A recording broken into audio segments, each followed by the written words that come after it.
अल्पसंख्यक आस्था मिलन समारोह के अवसर पर एक साथ आए हैं। हमारी राष्ट्रवादी कांग्रेस पार्टी धर्मनिरपेक्ष विचारधारा की पार्टी है। हम छत्रपति शिवाजी महाराज के कार्यों से प्रेरित है और शाहू फुले अम्बेडकर की विचार हमारी विचारधारा है। अल्पसंख्यक समाज ने हमेशा एनसीपी पार्टी पर विश्वास दिखाया है। इस विश्वास को कायम रखना हमारा कर्तव्य है। सामाजिक सौहार्द बनाना रखना, समाज में विश्वास बनाए रखना हम सब का काम है। मुस्लिम समुदाय इस राज्य देश का एक अहम हिस्सा है। देश के स्वतंत्रता आंदोलन में हमारे मुस्लिम समुदाय ने बड़ा योगदान दिया है। कुछ लोग मुस्लिम समुदाय में भय का माहौल पैदा करके अपनी राजनीति चलाना चाहते हैं।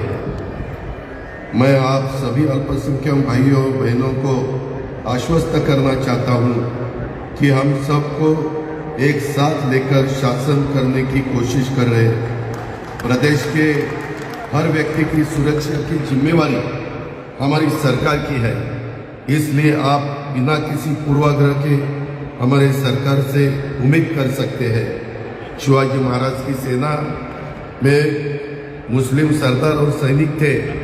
महात्मा ज्योतिबा फुले को सामाजिक कार्यों में मदद करने वाले कई लोग मुस्लिम समुदाय के थे। शाहू महाराज ने भी कभी मुस्लिम समुदाय को कभी पराया नहीं माना। हमारा महाराष्ट्र सर्वधर्म समभाव की भावना वाला राज्य है।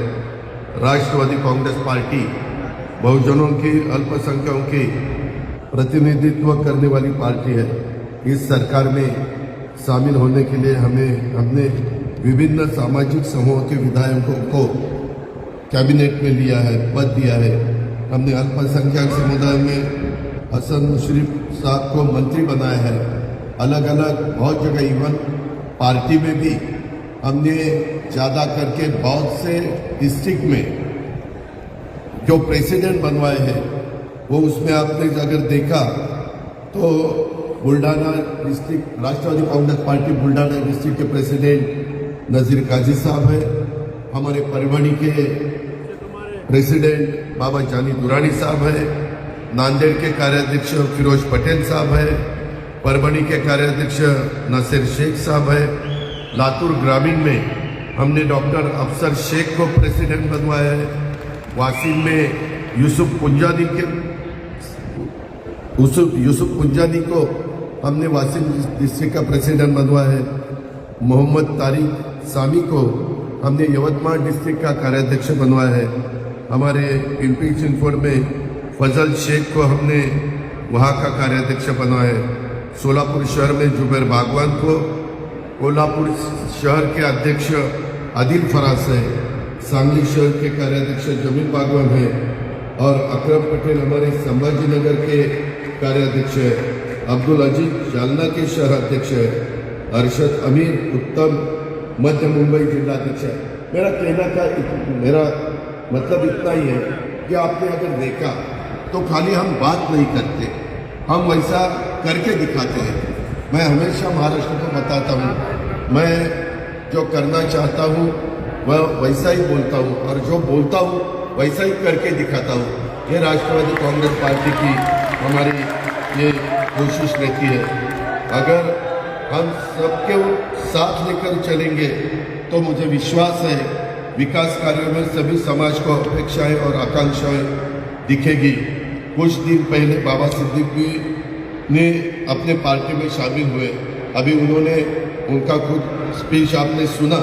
मुख्य पार्टी के साथ साथ अल्पसंख्यक विभाग और संगठन को भी महत्वपूर्ण है।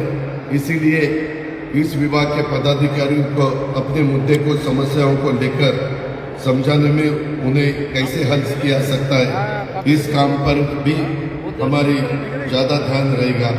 मैं आपको आज की ये हमारे मैं अल्पसंख्यक विश्वास मेलाओं के बहाने आपको सबको बता सकता हूँ कि एनसीपी का रुख यह है कि अल्पसंख्यक समुदाय की लड़कियों को अधिक शिक्षा मिले, अधिक रोजगार मिले। एक महिला सीखती है तो पूरा परिवार सुधर जाता है। इसलिए मुझे लगता है कि हमें लड़कियों को शिक्षा को प्राथमिकता देनी चाहिए। राज्य सरकार वक्फ बोर्ड की जमीन संबंधित बाधाओं को दूर करने का प्रयास कर रही है। बीच में मेरे पास कोई लोग आए थे, उन्होंने भी मुझे बताया कि दादा वक्फ बोर्ड के बारे में बहुत से प्रॉब्लम्स है और आपने उसमें ध्यान देके वो सब प्रॉब्लम्स छुड़वाना चाहिए। इसीलिए मैंने कुछ डायरेक्शन भी दिए। अल्पसंख्यक समुदाय को विकास के लिए 1500 करोड़ रुपए की प्रावधान की मांग है। हमने पिछले साल में 500 करोड़ रुपए दिए हैं। हम इस वर्ष अधिकतम धनराशि उपलब्ध देने का प्रयास करेंगे, ये मेरा वादा है।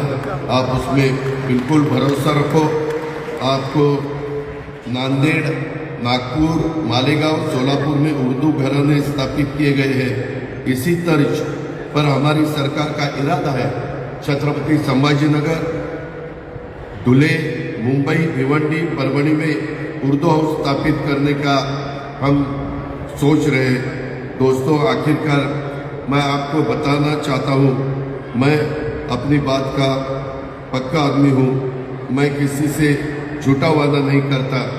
कुछ लोग आएंगे और आपको बताएंगे कि हमने अपनी विचारधारा छोड़ दी है, लेकिन मैं आपको बताना चाहता हूँ, कुछ दिन पहले सातारा में दो समूह के बीच तनाव पैदा हुआ था और वहाँ दंगा हो गया था। अगली सुबह मैं खुद वहाँ गया, पीड़ित परिवारों से मिला और प्रशासन को निर्देश दिया और स्थिति को नियंत्रण में ले आया।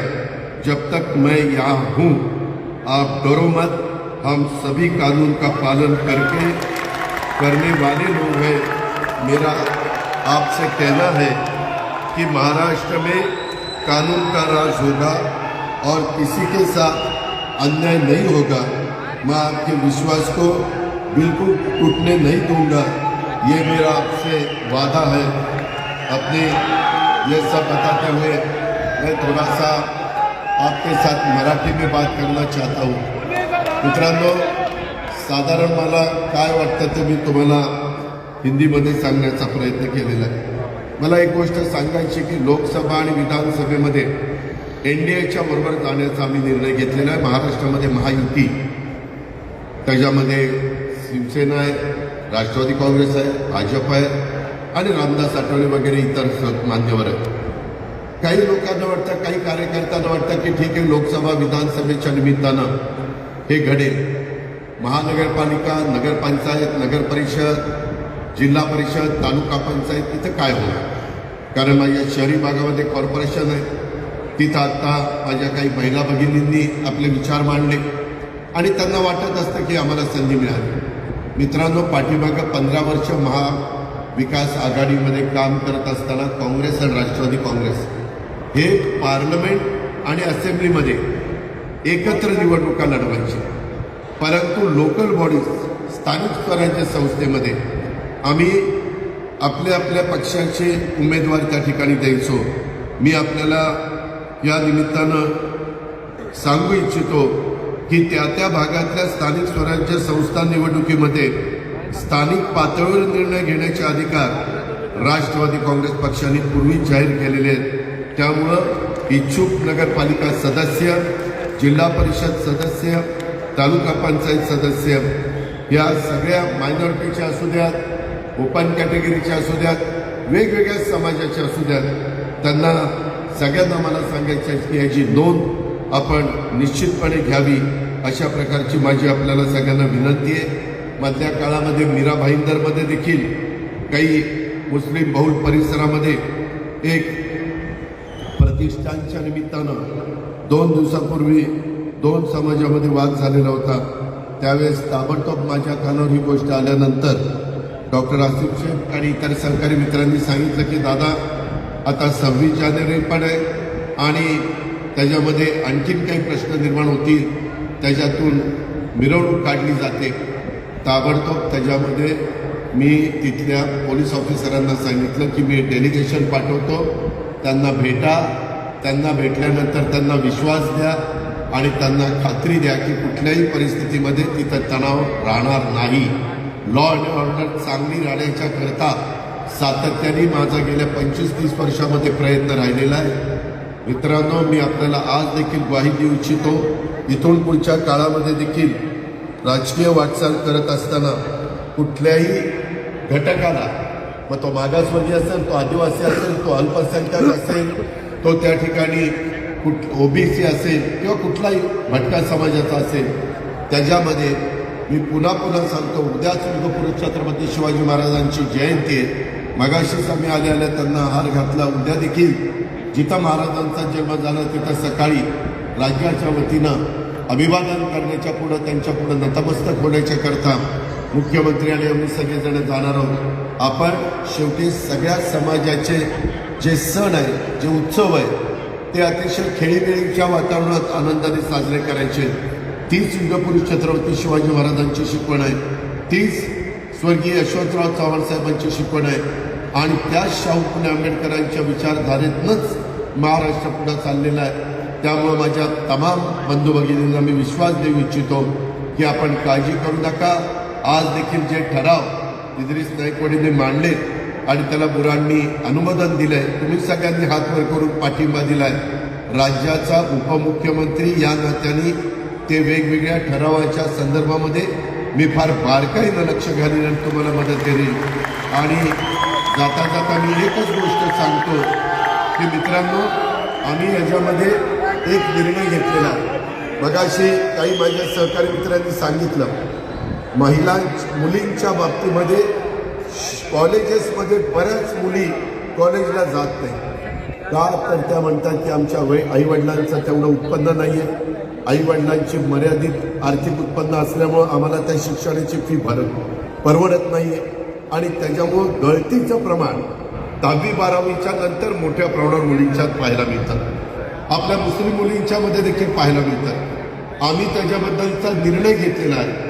नीट ऐका, 8 लाख रुपये ज्यांचं वार्षिक उत्पन्न 8 लाखाच्या आतमध्ये आहे, त्या गोरगरिबांच्या सर्व मुलींना, त्याच्यामध्ये कुठल्याही समाजाच्या आपल्या मुस्लिम मुलींना देखील आपण कॉलेजच्या शिक्षणाचा जो खर्च येणार आहे तो राज्य सरकार करणार आहे. त्याच्यामध्ये कुठल्याही प्रकारे आई वडिलांना कोशिश लागणार नाही. आणि हा निर्णय उद्याच्या येणाऱ्या जूनपासून आपण अंमलात आणतोय. त्याच्यातनं खूप मोठ्या प्रमाणावर मुली शिकतील, मुली पुढे येतील आणि त्याच्यातनं डॉक्टर होतील, इंजिनियर होतील, त्याच्यातनं IT इन्फॉर्मेशन टेक्नॉलॉजी जातील, बायोटेक्नॉलॉजी जातील. अशा पद्धतीच्या या सगळ्या गोष्टी आपण केलेल्या आहेत. मला आपल्याला सगळ्यांना चहा मिळावा. नजीमुल्ला, आनंद परांजपे, त्याच्या संदर्भामध्ये आमचे इद्रिस नाईकवाडी, वसीम बुराण, आमचे नामदेव भगत, या सगळ्यांनी परिश्रम घेतले. तुम्ही महाराष्ट्राच्या कानाकोपऱ्यातनं आला. आता इथून परत जाताना आपापल्या भागामध्ये राष्ट्रवादी काँग्रेस पक्षाची ताकद वाढवण्याचं काम माझ्या तमाम बंधू भगिनींनी करावं. त्यामध्ये कुणी काही वेगळा विचार मांडला तर तुम्ही खात्रीनं सांगा की आम्हाला अजितनं सांगितलेलं आहे, आम्हाला राष्ट्रवादी काँग्रेसच्या सगळ्या पदाधिकाऱ्यांनी सांगितलेलं आहे की कुठेही आम्ही कुणाच्यात अंतर पडून देणार नाही. जातीमध्ये, धर्मामध्ये तणाव अजिबात न होण्याच्या करताच राष्ट्रवादी काँग्रेस पक्ष सातत्याने प्रयत्न करेल आणि सगळ्यांना जे छत्रपती शिवाजी महाराजांच्या काळामध्ये घडलेलं आहे, 18 पगड जाती, 12 बलुतेदार, सगळ्यांना बरोबर घेऊन राज्य करायचं. तशाच पद्धतीचं राज्य आम्ही करून दाखवू आणि त्याच्यामध्ये आमचा सगळ्यांचा तिथं निश्चितपणे आग्रह राहील. तशाच पद्धतीनं आमचं प्रत्येकाचं काम मंत्रिमंडळामध्ये राहील, बाहेर देखील राहील. हा विश्वास मी तुम्हाला सगळ्यांना देतो. पुन्हा एकदा आपल्या सगळ्यांचं मनापासून स्वागत करतो आणि आपली बात मैं खत्म करता हूँ. खुदा हाफिज.